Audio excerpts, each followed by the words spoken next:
السلام علیکم دوستو، آپ سے باتوں کو بھول جانے کی عادت ڈالیے۔ ہر بات یاد رکھ کر اپنے ذہن کو کباڑ خانہ نہ بنائے۔ زندگی کے کچھ مقامات پر لاپرواہ رہنا سیکھیے، کیونکہ جس طرح ہر بات کہنے کی نہیں ہوتی، ویسے ہی ہر بات سننے والی بھی نہیں ہوتی۔ بدنصیبی غریب ہونا نہیں، بدنصیبی بے ایمان ہونا ہے، روح کا انسانیت سے خالی ہونا ہے۔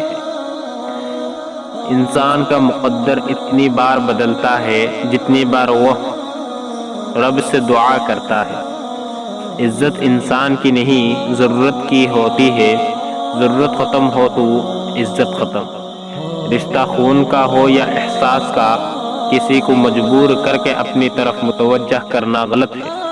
زندگی میں اپنے ساتھ رہنا سیکھیے۔ کامیابی کے لیے زیادہ وسائل کا ہونا ضروری نہیں، بلکہ موجود وسائل کا بہتر استعمال ضروری ہے۔ انسان کی کامیابی کا سب سے اہم ذریعہ افعال ہے، مگر اس کا استعمال صحیح ہو۔ السلام علیکم۔